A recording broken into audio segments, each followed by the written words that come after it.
ভোলার বোরহানউদ্দিন উপজেলা পরিষদের বিভিন্ন দেয়ালে স্বাধীনতার সূচনা লগ্ন থেকে শুরু করে বর্তমান ডিজিটাল বাংলাদেশের দেয়ালিকা আর্ট ও স্মরণিকা লিখে ব্যাপক সাড়া ফেলেছে উপজেলা প্রশাসন।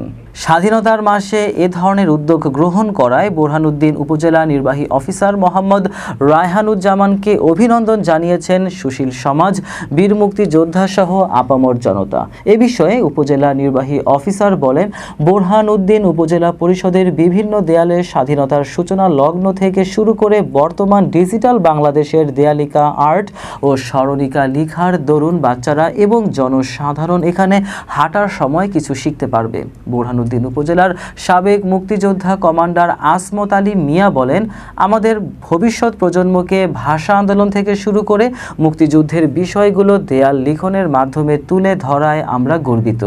যুব সমাজ বলেন, বাংলাদেশের মুক্তিযুদ্ধের ইতিহাস থেকে শুরু করে ডিজিটাল বাংলাদেশ এর রূপরেখা দেয়ালিকার মাধ্যমে আমাদের মাঝে তুলে ধরায় উপজেলা প্রশাসনকে ধন্যবাদ জানাচ্ছি। শিশুরা বলেন, আমরা এখান থেকে স্কুলে যাওয়ার সময় বাংলা ভাষা, বীর শহীদ, বঙ্গবন্ধু, পদ্মা সেতু ও মেট্রো রেলের ছবি দেখেছি, খুব ভালো লেগেছে।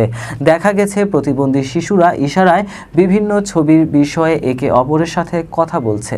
৭১-এর মুক্তিযুদ্ধের দেয়ালিকা, মুক্তিযুদ্ধ থেকে শুরু করিয়া ভাষা আন্দোলন, বঙ্গবন্ধুর বিভিন্ন সময়ের বিভিন্ন ভাষণ, কথা, আন্দোলনের কার্যকলাপ, সেগুলি উপজেলা প্রশাসন ধরে রাখার জন্য এবং এগুলা প্রজন্মকে বুঝিয়ে দেওয়ার জন্য যে সমস্ত অঙ্কন করে এগুলা লিখে রেখেছেন, এটা অত্যন্ত সুন্দর। এটা আমরা আমাদের পছন্দনীয় এবং আমরা এটাকে সাপোর্ট করি। আমাদের বর্তমান উপজেলা নির্বাহী অফিসার মহোদয়ের উদ্যোগে এই দেওয়াল লিখনগুলো সম্পূর্ণ উল্লেখ করে লিখেছেন এবং এই জন্য আমরা অত্যন্ত খুশি এবং গর্বিত।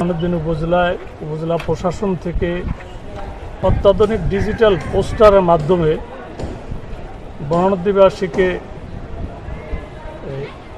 ডিজিটাল বাংলাদেশের যে কার্যক্রম, সেই ভাষা আন্দোলন থেকে সেই যুক্তকরণ 1954 সালে, তারপর ৬ দফা আন্দোলন, ৬৯-এ গণ অভ্যুত্থান এবং ৭১-এ মুক্তিযুদ্ধ দেওয়ালে পোস্টারের মাধ্যমে তুলে ধরেছেন।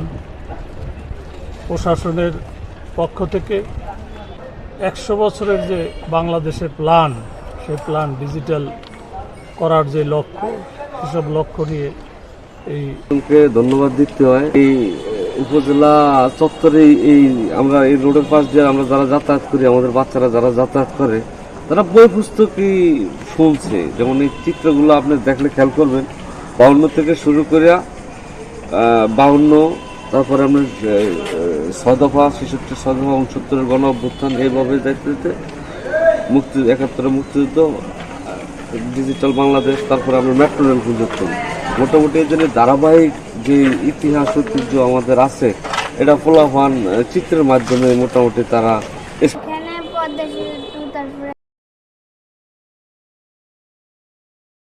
আসলে এই দেয়ালটি আসলে একসময় জরাজীর্ণ ছিল। তো আমার পরিকল্পনা ছিল যে দেয়ালটা সৌন্দর্য বর্ধন করে এবং একই সাথে যাতে বাচ্চারা বা যে কোনো জনসাধারণ জানে এইখান থেকে হাঁটার সময় কিছু শিখতে পারে তার, এবং আমাদের ৭০-এর নির্বাচন, ৭১-এর স্বাধীনতা যুদ্ধ এবং তারপর ৭৫-এ জাতির পিতাকে হত্যার মাধ্যমে যে আমরা পিছিয়ে যাওয়া, এরপরে আবার ঘুরে দাঁড়ানো ডিজিটাল বাংলাদেশ এবং সামনে যে আমাদের পরিকল্পনা আছে স্মার্ট বাংলাদেশ এবং ২০১০০ সালে যে ডেল্টা প্ল্যানের যে পরিকল্পনাগুলো আছে, সেগুলো সকল বিষয়গুলোকে এখানে উঠিয়ে নিয়ে আসা, যাতে বাচ্চারা বা যে কোনো মানুষই এখান থেকে যখন হাঁটবে তারা এই বিষয়ে শিখতে পারে। আসলে আমার যে পরিকল্পনা ছিল যে আমাদের অতীত ইতিহাস, বর্তমান যে পরিকল্পনাগুলো আছে এবং সামনে যে পরিকল্পনাগুলো আছে, সেই পরিকল্পনাগুলোকে এখানে লিপিবদ্ধ করা, যাতে মানুষ একটু হলেও সমৃদ্ধ হতে পারে।